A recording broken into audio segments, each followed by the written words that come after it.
another episode of the Butterfly Effect Talk Show. My name is Dela. I'm Felicia. And I'm Colleen. Welcome, everybody, to our last show of 2021. Yes, welcome.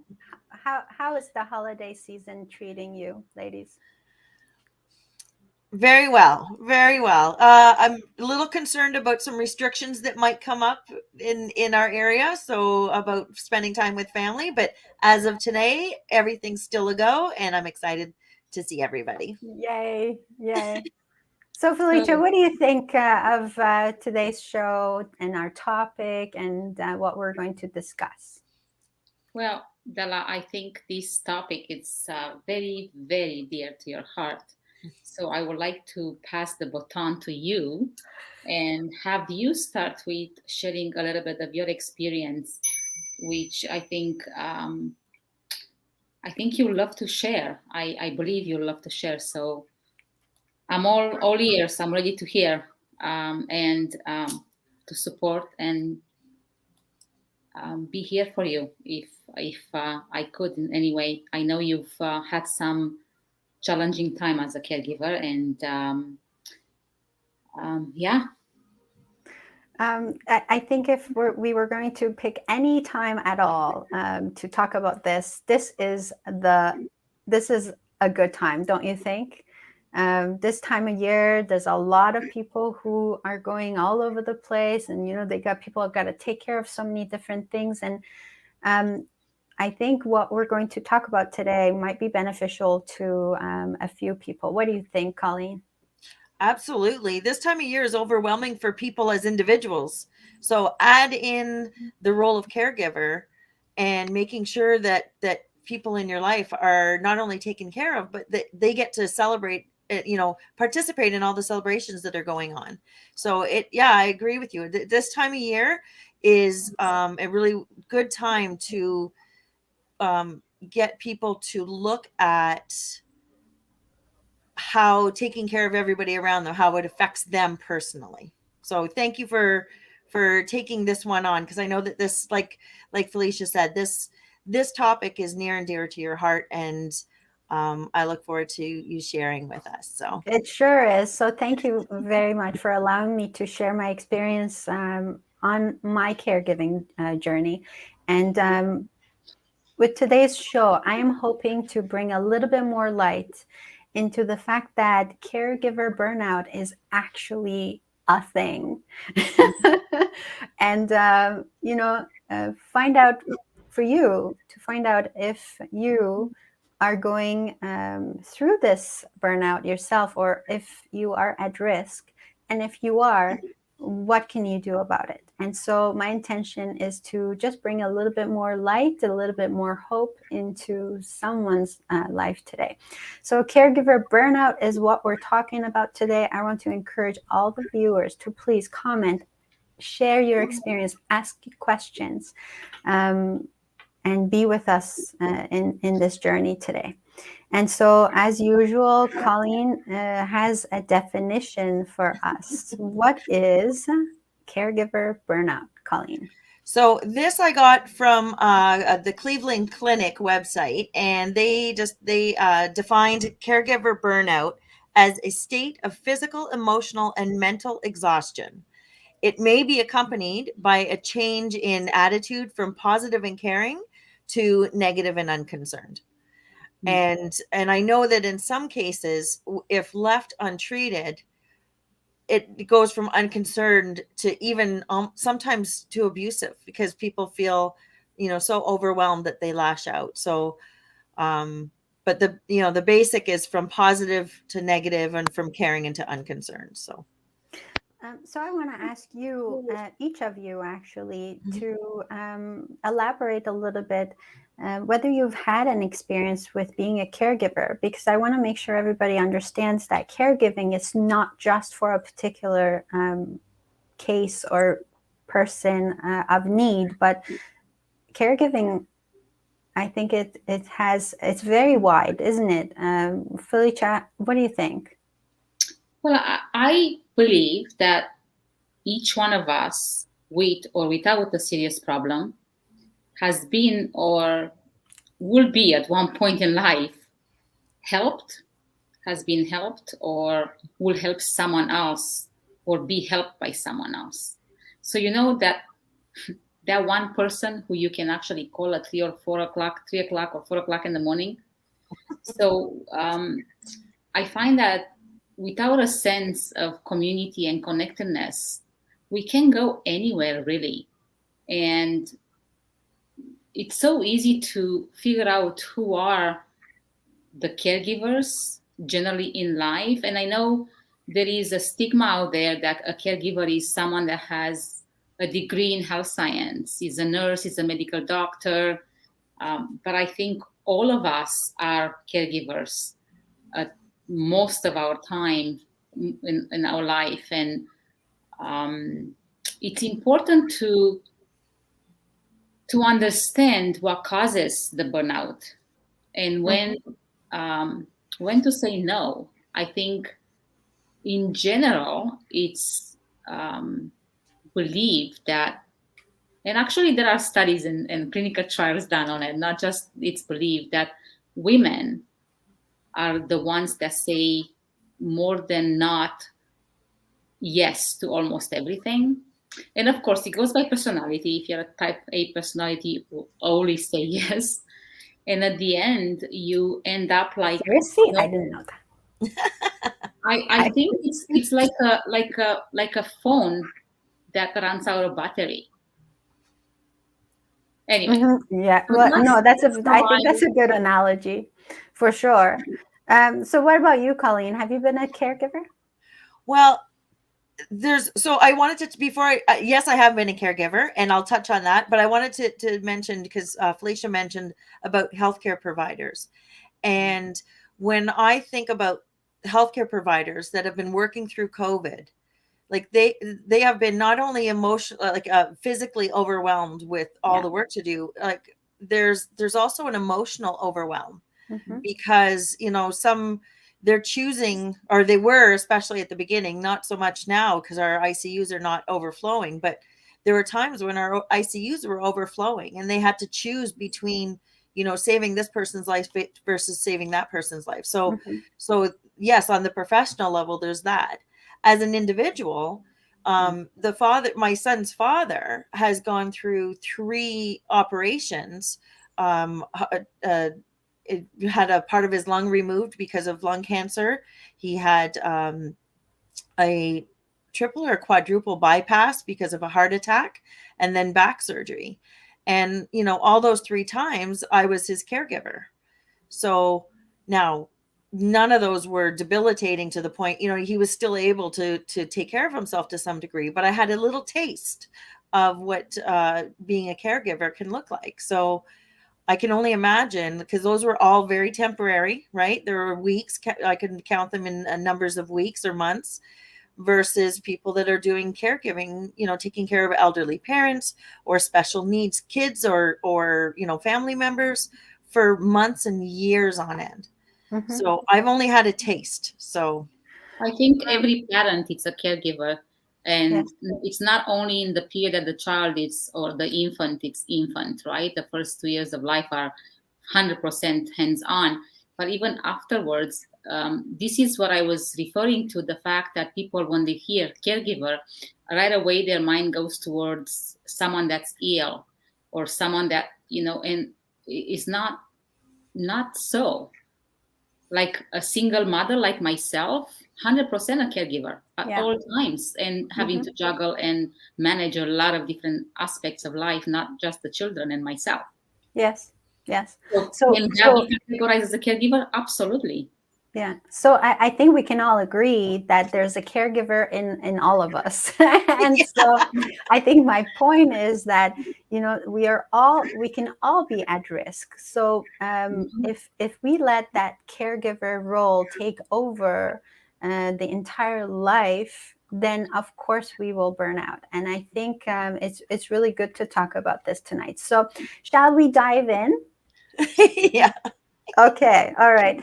Colleen, will you do the honor of reading the comments as they come in, please? And because I will be busy presenting. So I only see part of the comments because I only see some of the comments from Facebook. So if there's any YouTube comments, I won't see. So, you won't be able to see YouTube comments. Well, I will check those if you like, and Yep. as they come in, I can read them. Okay, so I want to give you a little bit of a backstory about my experience as a caregiver. And so my experience as a caregiver was to my brother, who was living with mental illness. And so back when he was doing really poorly in his health, and he was going through psychosis, one day I panicked. And actually, this panic was something that was coming on quite often. It had become more regular. And so the way I was feeling was this feeling of hopelessness, and always on the verge of crying. And I was always waiting for a catastrophe to happen. And if the phone rang, I would panic because I thought I was getting a bad news. If the door opened and someone wanted to come in, I thought someone was coming and something bad was going to happen.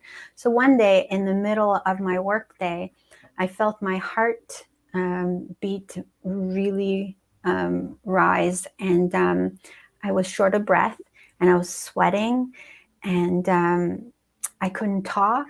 I was crying for no reason at all, and I realized that I needed help in that very moment, because this was very unfamiliar to me, and I was really afraid for myself. And so I reached out to a phone number that I had handy, and it was a phone number I had picked up actually on at the Canadian Mental Health Association. It was a phone number to a crisis hotline called 310 COPE. And when I picked that number up, it was really to give to my brother. I really hadn't been counting on using it myself. Only when this happened, this was my only savior. So I picked up the phone, and I had the number memorized because it was easy. So I dialed the phone, and this woman picked up. And of course, the first thing she asked was whether I was in danger or not. And I explained to her how I was feeling. And she said to me, "Do me a favor. I'm going to count, and I want you to breathe." And so she started counting 1, 2, 3, breathe in, hold for 4, and breathe out for 5. And she did that for about a minute. And I noticed that as the minute was over, my heart beat was back to normal, and I could breathe again, and I was in a much calmer state. And then she asked me some questions about my situation, and I explained to her. And all this time, she was very calm. She was very patient, and I was crying the entire time. And so she said, "You're going through caregiver stress." To which I said, "What? Yeah. And she said, "It's very normal when someone is having to care for somebody in their lives with some sort of special need to go through caregiver burnout." And that was the first time I ever heard that term. Wow. And so that was how I got introduced to this caregiver burnout thing. and and now I'm an avid advocate for this, because I'm telling you, a lot of people are going through this. They have no idea they're going through this. They don't know what to do with it, and so there's a lot of repercussions. And so I wanted to speak on that today. Any So questions so far? yeah, I'm just it's more of an observation. It sounds like, based on what you're saying, is that you were in in that high stress state of fight, flight, or freeze for an Amazing. extended period of time. Yes. to the point where it became overwhelming. Absolutely. It sounds like PTSD actually, and burnout burnout can lead to that. Really. If not Yeah. addressed, for See? sure. See, if it's not addressed, it can also turn into so many different problems, right? Yeah. Dela, before yes. you continue, I just Yes. want to say thanks for sharing. And I'm so sorry to hear that you went through so much with that experience. But I'm sure you rised above it because you're here and you're smiling and you're sharing it with us. And yeah, thank you. Thanks. Thank you for saying that. It was obviously this was a big part of my journey because it really pushed me to go look for help, and so that's exactly how my life turned upside down, or no, downside up, and so I always say yes, that was some of the toughest, most difficult days of my life. But if it weren't for those days, I would not have saved my own life. So I'm really grateful in retrospect. I'm really grateful for those days and for those experiences. But it allows me to sit here and talk about it and share my experience so that someone else doesn't have to suffer and go through the same things. So I'm just curious, Dela, how old were you at the time? So this was just 4 years ago. Okay. So not that long ago. Actually 2016, so 5 years ago. And or I could be wrong, 2017. I know it's one of those things that I shouldn't forget, but yeah, 2017, around that time is when this all happened. And but that was the beginning for me to go and look for all these different resources and find out all about this. And the world that opened up to me as a result is something I cherish very much. So talking about self-care, I want to start this with a quote, if you don't mind. I'd love to hear it. Yeah, I think you'd like this very much. So this quote is by Kat Duff from 1993, from The Alchemy of Illness, and it says, "Not only is it better for the sick to be left alone at times, it is also better for the well to leave them at times. Healthy people can be contaminated by the gloom and depression of the ailing if they come too close or have too much sympathy." Absolutely. Wow. I never heard that out, but it's... So this to me is totally very, like, it talks to me. It's so relevant for me. I really connect with this quote. When you care for a loved one, there's a lot of strain in that journey, even for the most resilient people, right? If you're a caregiver, you need to be able to take steps to preserve your own health and well-being. And a lot of times we don't allow ourselves to do that because we're so,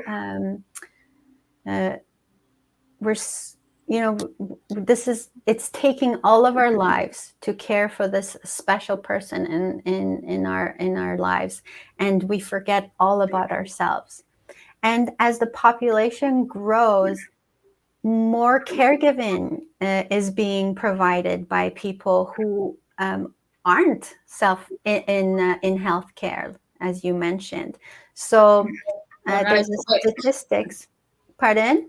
Who are not equipped with the... Right. Yes. Yeah. Right. Exactly. So the statistics say that 1 in 3 adults in the United States provide care to other adults as informal caregivers. This is staggering. That is staggering.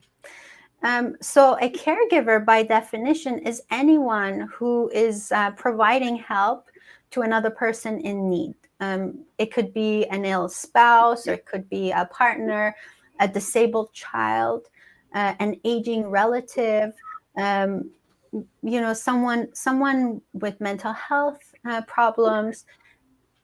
Family members, though, are actively caring for an older adult. They don't usually self-identify themselves as caregiver. Isn't that weird? It is weird that people because they see themselves as just being a family member. Yes. So Yes. they don't, yeah. So I agree with you. There's a lot of people that unless you point it out to them, they don't recognize that they're a caregiver. And I think unless we recognize this role, we won't be prompted to receive the support we need. So that's really important. I think the scary part is that majority of caregivers don't reach out for help. They believe Right. that it's on them. They are supposed to do it. And Yeah. that's what ends into a burnout. You're so right. It Yeah. is definitely needed. That's one of those awareness parts, right? So I want to say this, that if so there's this inventory. So it's called the Caregiver Task Inventory. Basically, if you answer yes to most of these questions, then really you need to consider yourself as a caregiver. So the questions are something like, I coordinate medical appointments for this person. I help with tasks of daily living like cooking, cleaning, shopping, etc. I provide emotional support. I monitor and supervise. I provide nursing care or other health care support. I manage their finances. I'm planning their future. I manage their legal affairs. I manage and oversee the medication or any treatments they might be undergoing. I care for them, and I work at a paid job. So this is not my paid job. I have a paid job. I am their transporter. So I transport them from here to where they need to go. And I advocate on their behalf. Now, I want to ask you, how many of these questions did you answer yes to? So for me personally, I mean, except for those individual times where I've helped somebody, but I know that my sister-in-law, she took care of my mother-in-law in her last few years. And, and she did all of that. And she never reached out to family and said, can you help me? She took it all on herself and everybody was grateful. But, looking back on it, I see after the fact how much was happening. Mm-hmm. And it's like, I feel badly that I wasn't more involved. So it's interesting because, yeah, she never reached out and said, hey, can you help me with this? She just did it. Yeah. Gave of herself. And she had a young child and a husband of her own that she was taking care of. And I think he helped her a lot, but they took care of my mother-in-law in her last few years. So it's interesting. Sorry, it's just opening my eyes a little. And you know what? Let's face it. I mean, people don't know unless the caregiver goes out and asks for support. Yeah. Other people don't know. Really, we keep those things really hidden because there's a factor of shame or vulnerability that we don't want to show up with. And that was a big part of my journey, right, with caregiving. But as I was reading those statements, I thought Felicia's like me, right? Because that's true. When you have a small child, you do all of those things, right? So there's such a thing as a caregiver bill of rights. And because it's long and winded, I didn't want to bring it up tonight, but please, I want you to Google that Caregiver Bill of Rights. As a matter of fact, maybe after the show, I'll find it and I'll put the link on the post, because it's truly eye-opening. That as an individual, you as a human being, you have the right to live, even though you have this caregiving role. And I think a lot of us don't allow ourselves to live. And so it's part of the journey, right? Mm. Isn't that interesting that there actually is a caregiver bill of I made rights? a note of it. I didn't know that. Well, Yeah. and in my research for this discussion, I was also very surprised, pleasantly surprised, at how many resources are available for caregivers. Like this is an amazing topic, so thank you for bringing it up. And like just in Ontario alone, there's the Ontario Caregiver Association that has all these resources available through the Ontario government. And I'm sure that every community has their own version of that. So yeah, it was an eye opener for sure to start looking into some of this. So thank you. You're welcome. You're welcome. So the more we find ourselves saying yes to these care responsibilities, the more we need to be aware that caregiving might also be affecting our overall health and wellness. It's really, really important to accept that we can only do so much, right? Mhm. And as the intensity of this care increases, so does the risk to our health and to our ability to be good care companions.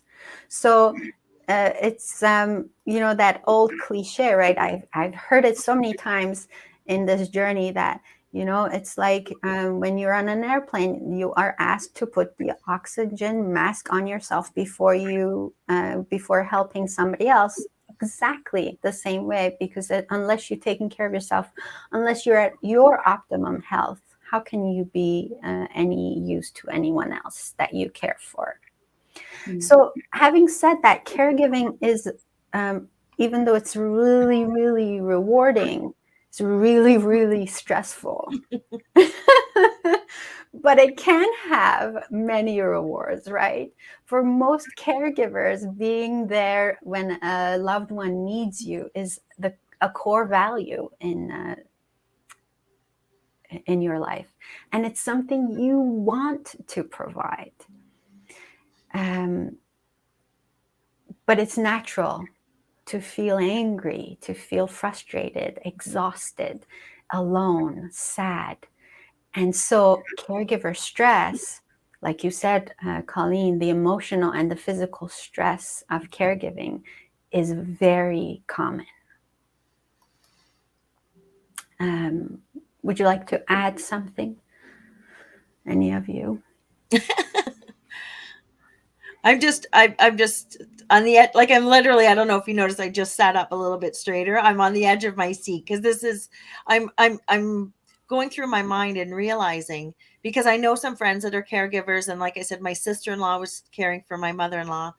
But I think that caregivers sometimes don't ask for help, or they ask for help and they don't get it. And I'm wondering if the people that are turning them down, if they even realize what that caregiver is going through.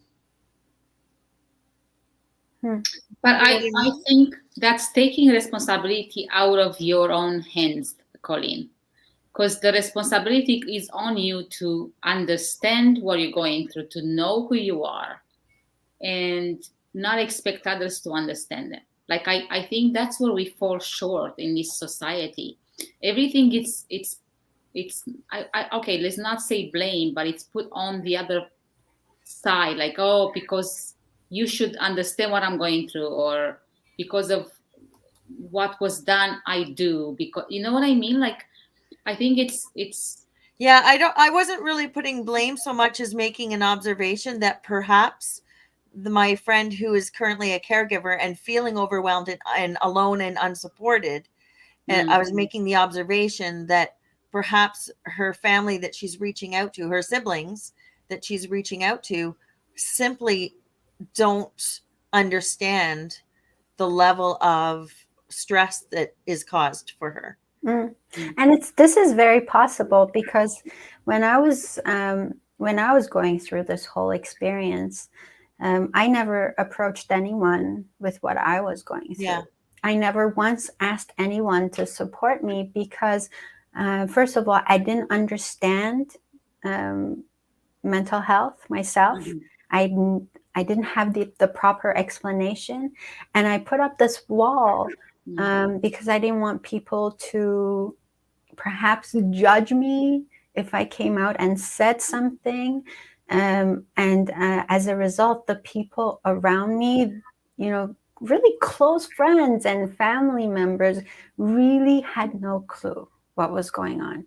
And so when I started opening up, and this is part of your toolkit as a caregiver, is to ask for support. When I started really coming out and telling people what I was going through, what I was experiencing, and trying to offer them explanations of my situation, I found so much support.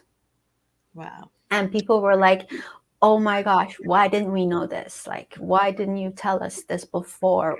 So people do mean to help. It's just they don't know how, and they don't want to intrude, And right? the caregivers don't know how to ask for it because they haven't been taught. It's not like there is a lesson on how to take good care of yourself before you Yeah, take care of other Yeah. people. yeah, So I think that's where the missing puzzle it's uh, truly, so truly. There's a lot that goes in hand, right? In providing that support that we need. So the signs of caregiver stress, I think that's really important, right? For us to find out what are some signs of caregiver get when you're going through caregiver stress, the caregiver burnout. What does it look like? What does it feel like, right? And so, as a caregiver, you might be focused so much on your loved one that you don't even realize that you're going through this, Mhm. that your own health and well-being are suffering and you have no idea. So some signs that you could watch out for are, feeling overwhelmed and or constantly worried. I was like that completely, right?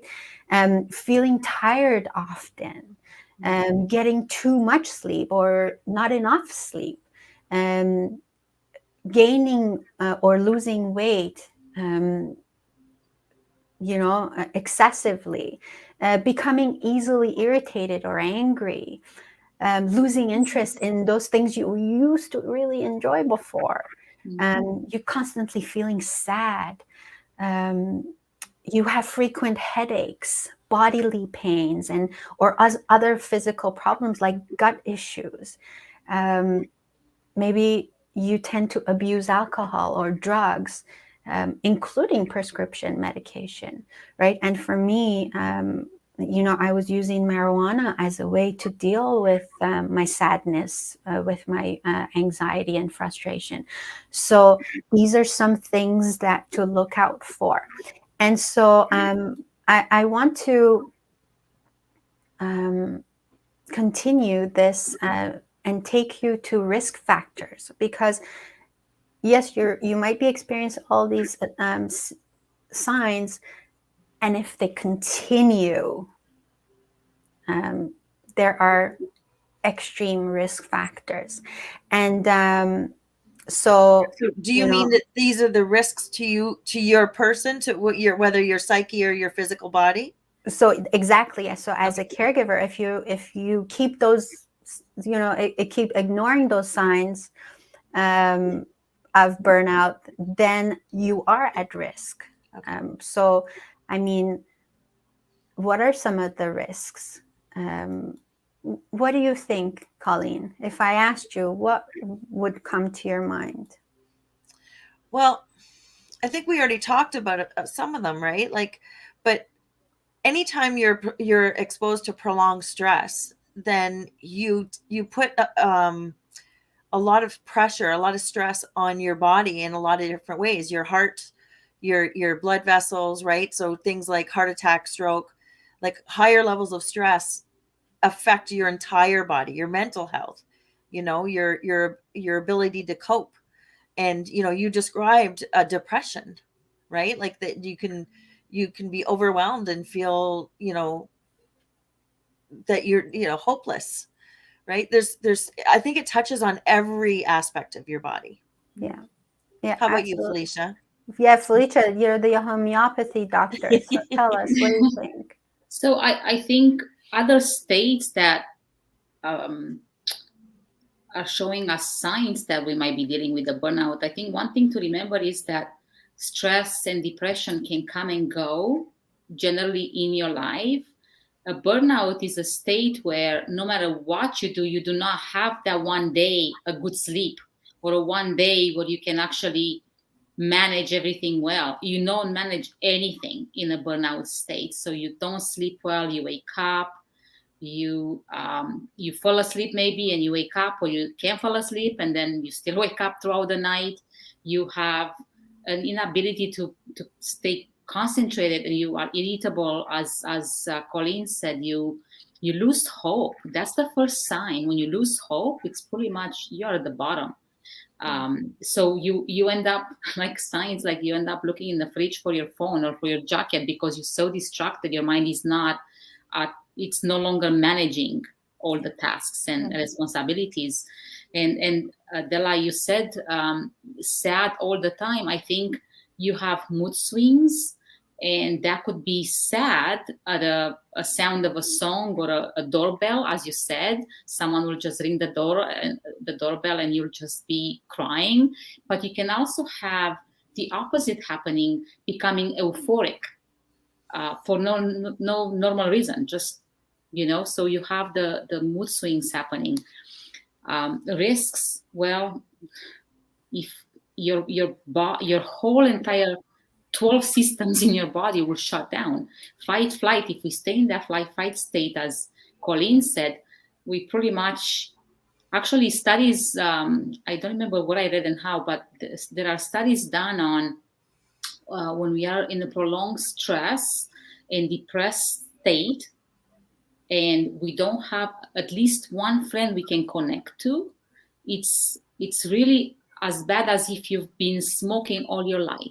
That's how damaging to our health can be. Yeah, I So believe that. it's really dangerous. Yeah. If we don't, because all of these aspects, it's normal to experience them in and out. But if you are in that state at all times, reach out. Like don't think it's normal. Yeah. Basically, don't think it's normal. Yeah. Thank you for that. So there is an assessment, a caregiver self-assessment, and I want to just quickly go over those statements. And I think what I want to encourage everybody to do is to answer these questions. Take your time and actually answer the questions, because you might just find out some things about yourself that you didn't know, and it could make that difference between you really getting sick or you reaching out and getting help. And so this caregiver self-assessment is actually put out by Tiva, and I put the link in the content of this post. So the link is there. You can just go press on it and take the assessment. But some of the statements and the answers are never, sometimes, frequently, always. And so if you mostly answer always or frequently, then you really need to, like Felicia said, you need to reach out and find some resources. So some of the statements, yeah, Colleen? So while people are grabbing a pen and paper to participate in this assessment, I'm looking at my version of the Facebook, and I see people reacting and sending love and surprise and stuff like that. My version of the Facebook, but I cannot see any comments. So I don't know if you're seeing. Is your Facebook open? Because I hear. Did you hear that sound? Yes. Yeah. I don't have good. Facebook. All right. We're good. So I don't know if you see any comments. I do see that we have some people here with us, but I'm not seeing any comments. I just wanted to make sure that, because I know that often you read out comments during our programming, that I don't see, and I'm guessing it's because you're the one who did the post. Uh, So have we? maybe it could be. So I see Raha on here, and hello. I just want to say hello. She says hello also, and Frida. Those are the only people who have left us comments. But I do want to go to the self-assessment, if that's okay with you. So some of those questions are well, they're not questions; they're statements, really. And so these are signs of burnout. I can't fall asleep, or I frequently wake up, like Felicia said. I have a lack of energy during the day. I eat too much or too little. I am sick more often. Flus, colds, headaches. I feel impatient or I'm easily agitated. I'm getting goosebumps as I read this. I feel guilty that I'm not doing enough. I have trouble concentrating on everyday simple tasks. I am becoming more forgetful. Like, again, Felicia said that. I stopped doing activities I used to find enjoyable. I am more socially isolated from my friends and family. I feel sad or depressed. I feel anxious or worried. I have lost interest in doing things. So if you've answered those questions, and if you see that you are answering frequently or always, then you really need to be looking into getting some guidance and some help. Again, that the link to that assessment is in the body of the post, so please go ahead and use it and share it with as many people as you can that you think might be going through this. Ladies, I do have a kind of a treat. So I love acronyms, and for me, when I walked into this world of what is caregiver burnout, let me see how I can help myself. I came across a little word, two words called self-care. And so really having absolutely no idea what that entailed, truly, I found out a lot about what I could do to help myself, and eventually becoming healthier and reaching the level of wellness that I was looking for, and really recovering from this burnout. So I've taken the words self-care and I've used the first letter or the letters, and I've made them acronyms for something that might be beneficial to everybody. So do you want to listen? Do you want to hear Yes. this? Yes. All right. Okay. So self-care. The S is for support. So this is a big part of self-care, is to find support, whether that looks like, belonging to a support group of people who are going through the same things that as you are, or whether that's finding a coach, a counselor, talking to someone you trust, whether it's a friend or a family member. Find support. And there's a lot of resources and there's a lot of support. I think most of us don't go out looking for them because we don't think it's there, but definitely the support is there. So that's number one. The second letter is E, and I'd like to call that educate yourself. Because whatever we're going through, whoever we're caring for, we need to find out as much as possible. So in my case, with my loved one dealing with mental health issues, I needed to find out what that meant. I needed to know more about that.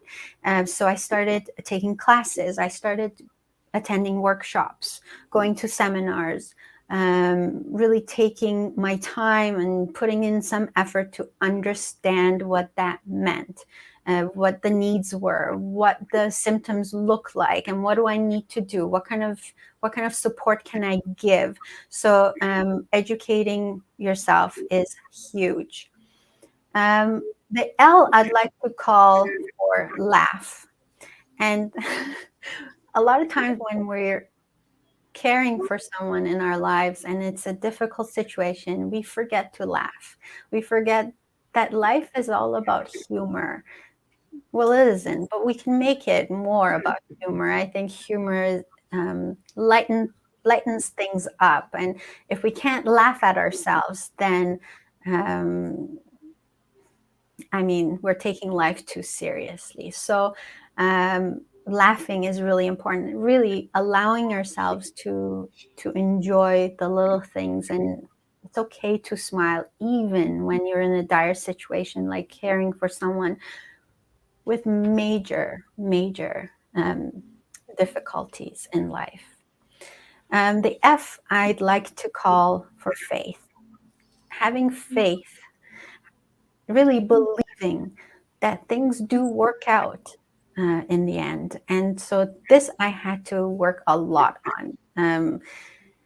And so I found out that the more faith I had, the less fear I had. And so this was huge for me. This was an amazing discovery for me. And it has helped me tremendously in my journey.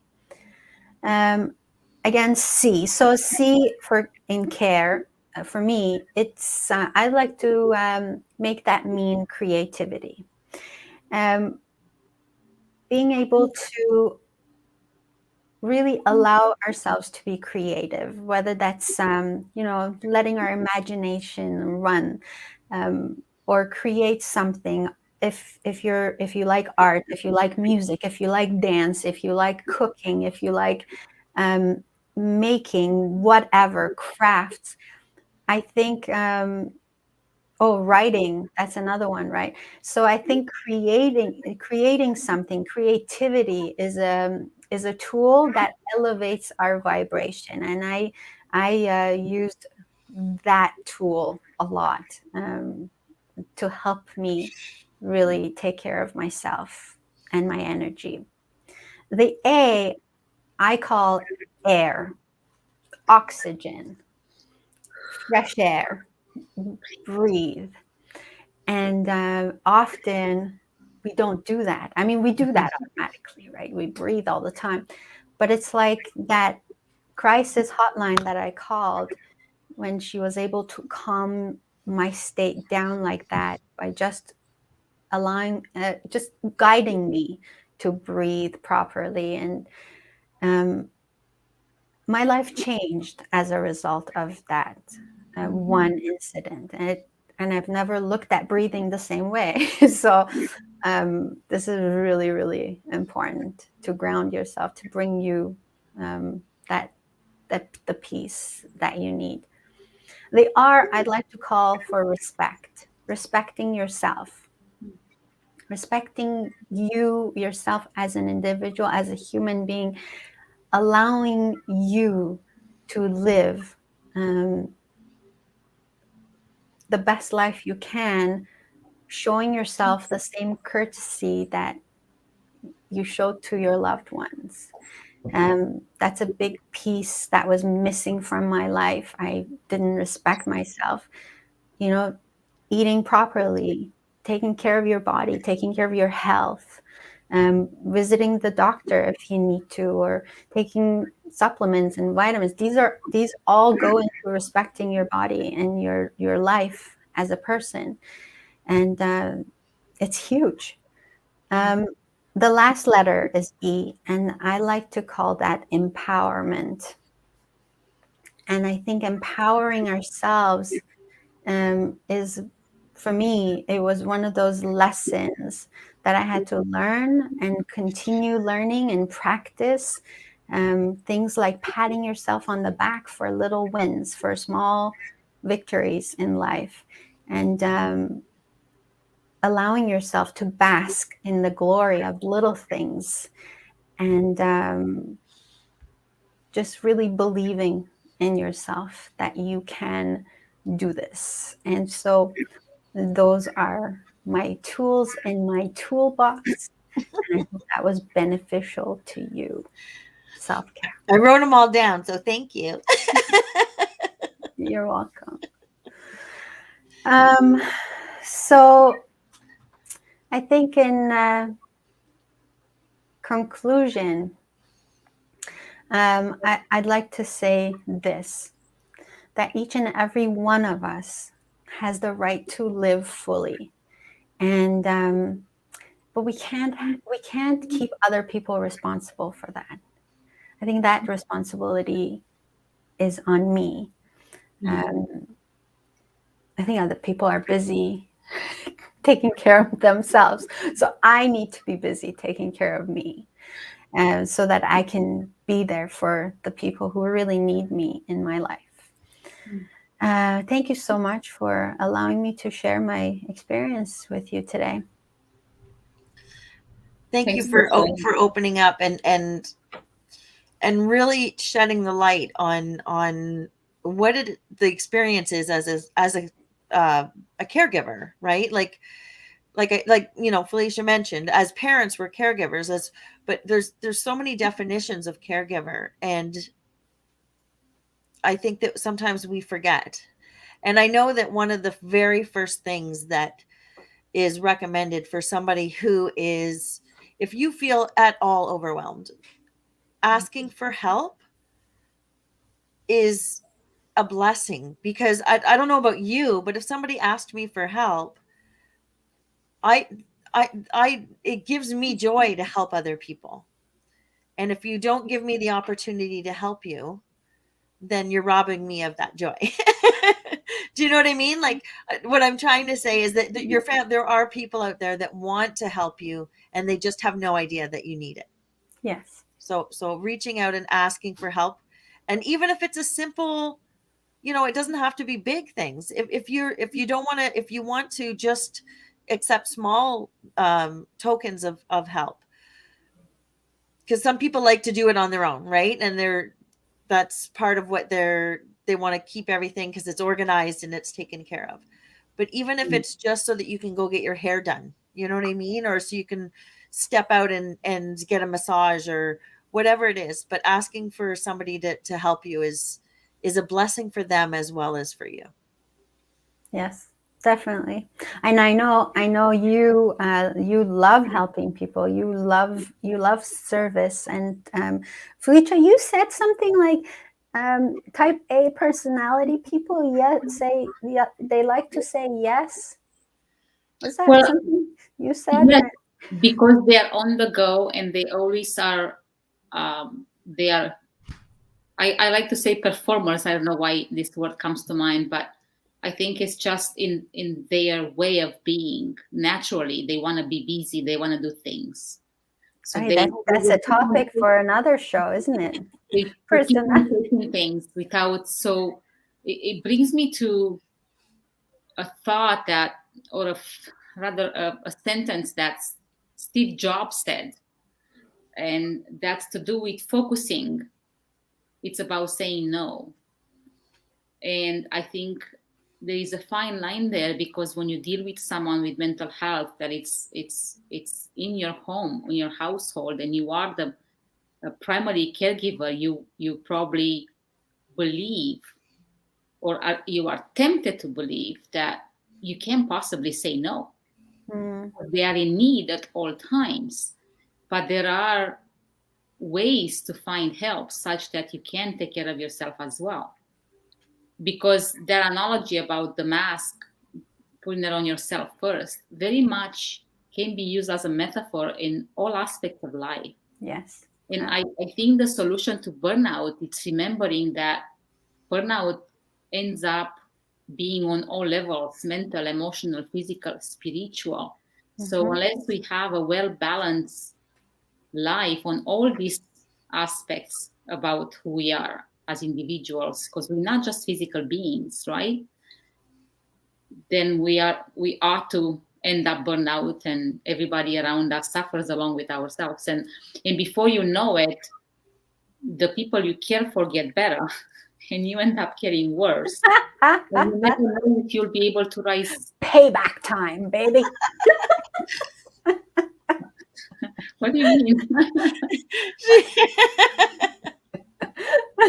No, this is not how we want to leave this. No. So I do want to share before, because I noticed the time we're inching up towards our hour.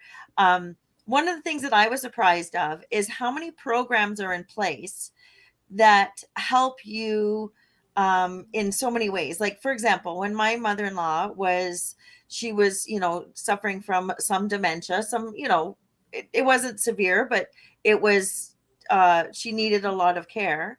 And one of the things that my sister-in-law did find was there was a group that she could take my mother-in-law, and she would be with other people of her own age and build and have a community. She would build friendships with those people, but they would do activities together, whether it was crafts or, whatever it was. But on the one hand, my sister-in-law had one afternoon every week where she could, do whatever things that she needed to get done.